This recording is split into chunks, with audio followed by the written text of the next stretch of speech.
اس میں کوئی شک نہیں کہ غیب کی باتیں اللہ تبارک تعالیٰ ذریعہ جبرائیل اللہ کے رسول صلی اللہ علیہ وسلم تک پہنچاتا ہے، لیکن اگر صرف یہی بات مان لی جائے کہ جبرائیل امین کے ذریعے سے ہی اللہ غیب کی باتیں علم الغیبیات اپنے انبیاء تک پہنچاتا ہے تو یہ جو ہے نا صحیح نہیں ہوگا، کیونکہ کئی ایسی بھی علم اور گفتگو ہے جو جبرائیل علیہ السلام کے ذریعے سے اللہ نے نہیں، باقاعدہ ڈائریکٹلی اللہ کے رسول کو اللہ نے سکھایا ہے۔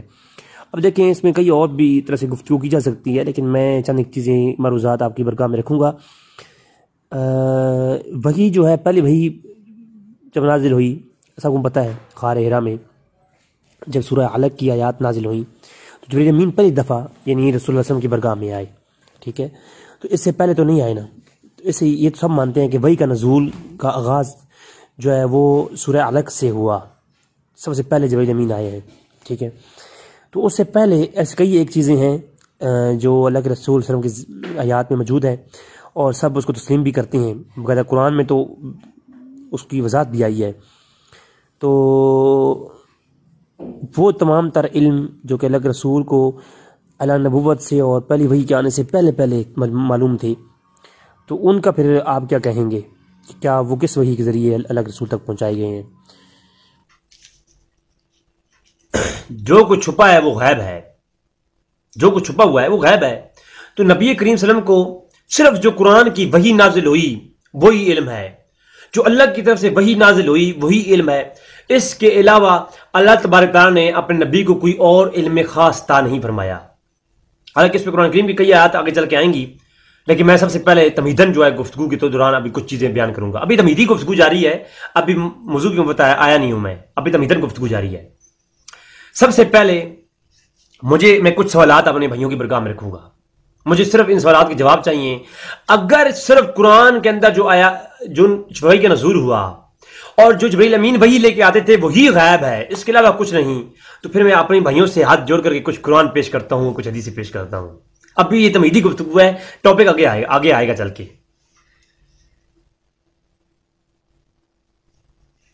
اب اللہ کی شریعت ہے کہ اللہ کا نبی جو ہوتا ہے وہ کبھی ایسا نہیں ہوتا کہ کوئی عمل اپنے آپ سے کرے، بلکہ میں تو یہ کہتا ہوں کہ اللہ کا نبی کی شان یہ ہوتی ہے، اعلان نبوت سے پہلے بھی نبی کے اندر ایسی کوئی چیز نہیں ہوتی کہ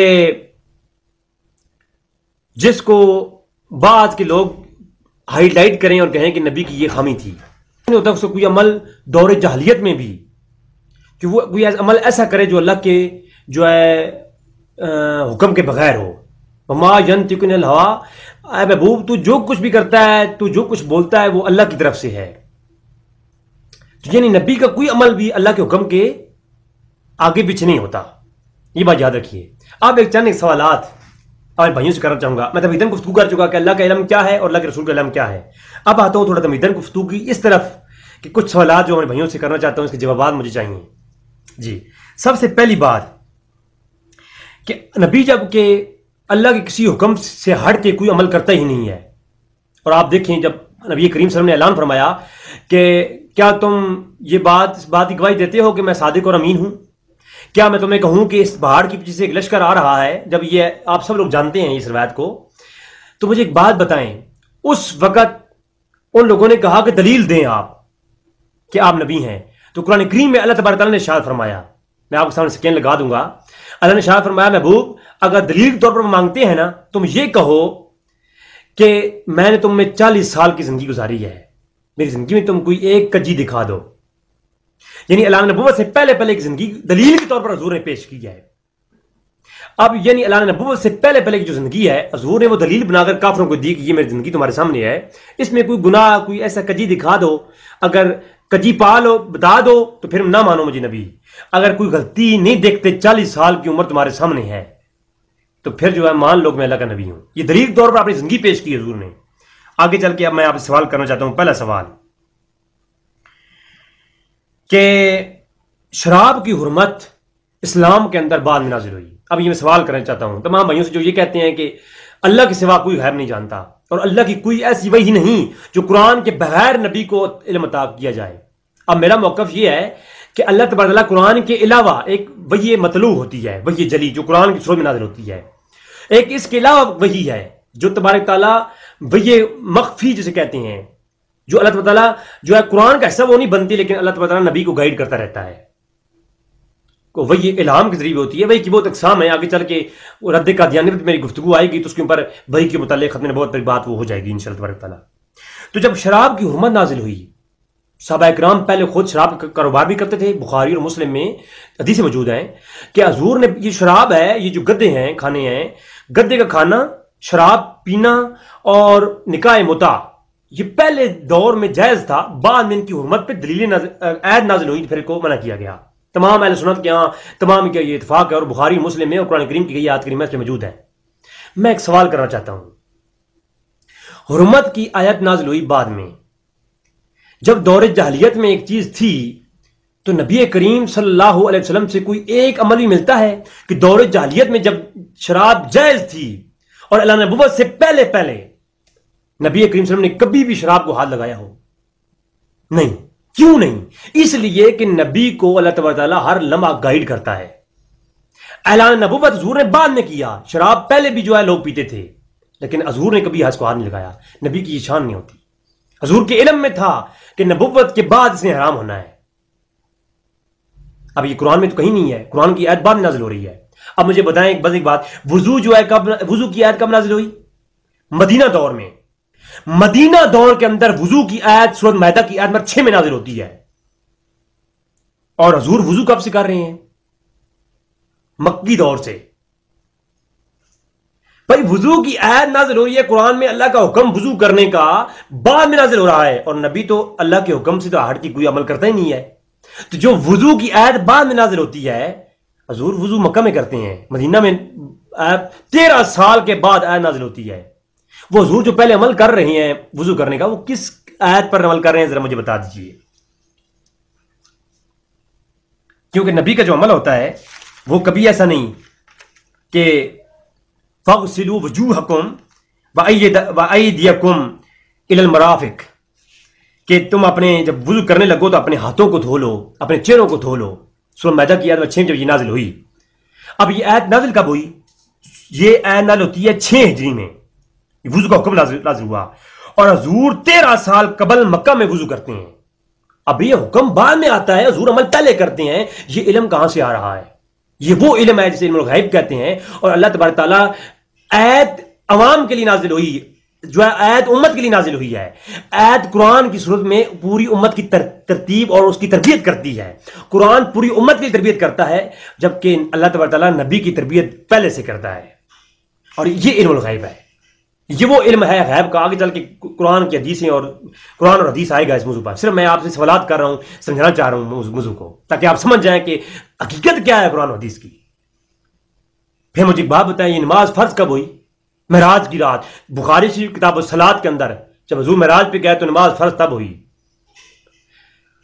معراج کی رات نماز فرض ہوتی ہے، یہ اس کا بھی میں بتا رہا، حضور پر جو ہے نا یہ ہے، اور حضور نماز 13 سال پہلے اعلان نبوت کے فوراً بعد حضور نے نماز پڑھنا شروع کی۔ مجھے ہاتھ جوڑ کے عرض کرتا ہوں، ٹھیک ہے، نماز فرض ہوتی ہے بعد میں، اور حضور پہلے جو ہے مکہ کے اندر سین کعبہ میں کھڑے ہو کر نماز پڑھتے ہیں۔ یہ کس آیت پہ عمل کر رہے ہیں؟ صرف جب قرآن میں نازل ہوا وہی حضور کو علم ہے، اس کے علاوہ نہیں۔ تو مجھے اس کے جواب دیجیے، خدا کے لیے اہل سنت کے منہج کو اپنائیے، نہ کہ اپنے من گھڑت ایک آیت پڑھ لی بس ہم تو حافظ القرآن ہیں، ہم تو علامہ ہیں، لہذا اس طرح توجہ کیجیے۔ اس پر کافی جو ہے نا صحیح بخاری کے اندر حدیث نمبر 3014 ہے، جلد نمبر 3، آقا سین کعبہ میں نماز پڑھ رہے تھے جب کافروں نے اوپر بوجھ رکھ دیا، تو کافروں نے بوجھ رکھا تو حضور کعبۃ اللہ میں نماز پڑھ رہے تھے، جبکہ نماز فرض ہوتی ہے 6 سال کے بعد۔ فرض ابھی ہوئی نہیں، حضور پہلے پڑھ رہے ہیں۔ وضو کا بھی آیت بعد میں آتی ہے، وضو پہلے کر رہے ہیں، کیونکہ نبی کو علم ہوتا ہے کہ یہ بعد میں یہ چیز شریعت کے طور پر نازل ہونی ہے۔ اگر ایسا نہ ہوتا تو پھر نبی کئی ایسے عمل کرتے جو شریعت میں جائز ہوتے، کئی نبی ایسے عمل کرتے، لیکن نبی وہ عمل نہیں کرتے جو شریعت میں بعد میں ناجائز ہو جانے ہیں۔ اگر وہ جائز ہو جاتے اور پھر کفار کو یہ طعنہ دیتے کہ پہلے آپ یہ عمل کرتے رہے ہیں، اب آپ نے شریعت میں ناجائز کر دی ہیں۔ جی اب حج کا فرض ہوا، حج فرض ہوتا ہے 6 ہجری کو، حضور اس سے پہلے ہی حج کرتے ہیں، بلکہ صحیح بخاری کے اندر 1581 نمبر روایت کتاب الحج کے اندر یہ واضح طور پر بتاتی ہے کہ صحابہ کرام کہتے ہیں ہم میدان عرفات میں جو ہے دوران حج حضور نے وقوف کیا. اب یہ طویل حدیث ہے، میں آپ کو مختصراً بیان کر رہا ہوں کہ دوران حج حضور نے عرفات کے پر وقوف کیا. ابھی حج کی 6 ہجری حج جو ہے نا وہ ہوا، فرض ہوا اس سے پہلے. اب کوئی یہ کہہ سکتا ہے یہ تو دور جاہلیت کا حج تھا، دور جاہلیت میں بھی لوگ حج کرتے تھے نا، تو کوئی یہ کہہ سکتا ہے یہ دور جاہلیت کا حج تھا. تو ارے دور جاہلیت میں جو وقوف تھا وہ تو مزدلفہ میں ہوا کرتا تھا، وہ میدان عرفات میں وقوف ہوا نہیں کرتا تھا. دور جاہلیت کا وقوف حج جو تھا وہ عرفات نہیں تھا، مزدلفہ تھا.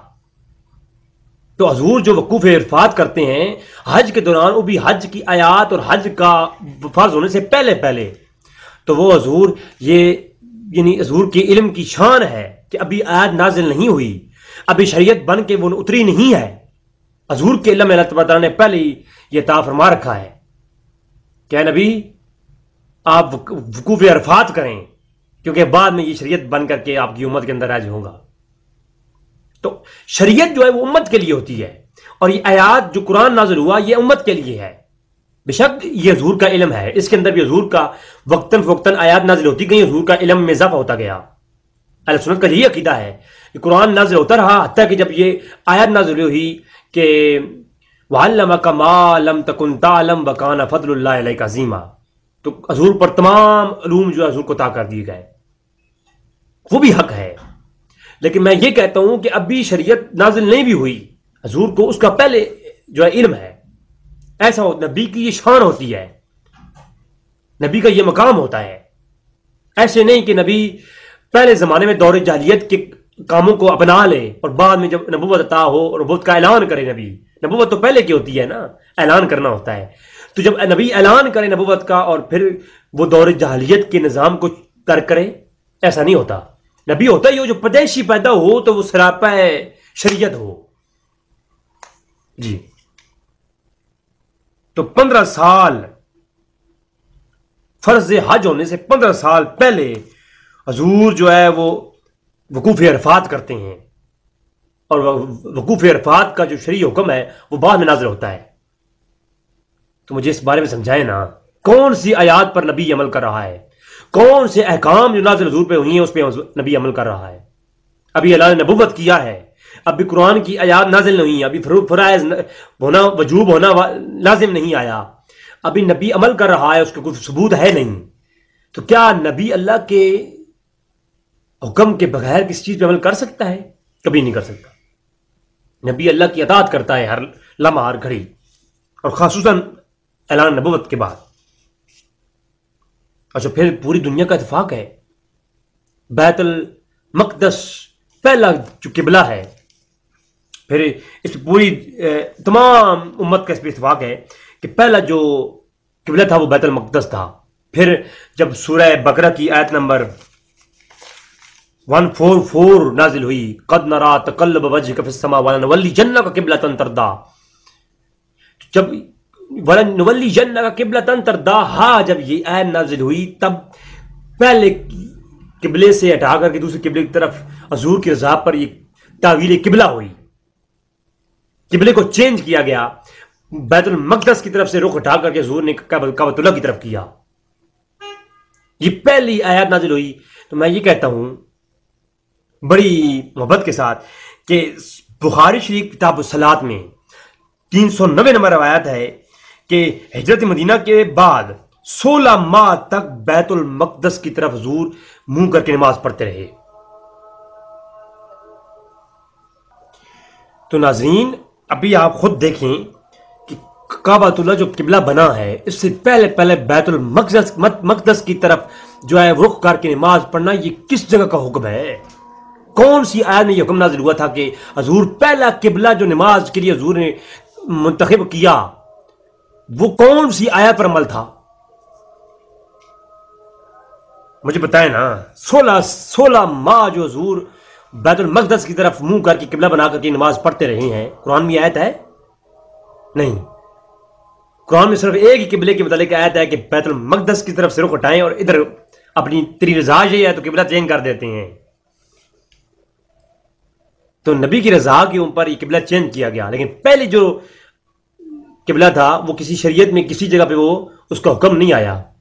تو نماز فرض ہونے کے بعد بھی بیت المقدس کی طرف منہ کر کے نماز کا پڑھنا کس آیت کے اوپر نبی کا عمل تھا؟ یہ حضور کا وہ علم ہے جو اللہ تبارک تعالیٰ ڈائریکٹ اپنے نبی کو عطا فرماتا ہے. اس پہ کافی کلام کیا جا سکتا ہے. میں تمہیدن یہ چیزیں آپ کو پیش کی تاکہ آپ کے ذہن میں یہ بات بیٹھ جائے کہ اسی طرح کے اور یہ ایک علوم ہے اللہ تبارک تعالیٰ جو نبیوں کو عطا فرماتا ہے، جو شریعت کا حصہ نہیں ہوتے، لیکن ہر چیز کا علم نبی کو عطا کر دیتا ہے اللہ تبارک تعالیٰ. ابھی کمال کا شریعت میں نزول کا ان کا ہونا بعد میں آتا ہے، نبی خود بخود پر اس پہ عمل کرتا ہے. یہ کیسے ممکن ہے؟ جی آتے ہیں اپنے ٹاپک کی طرف. اب آتے ہیں دلائل کی طرف.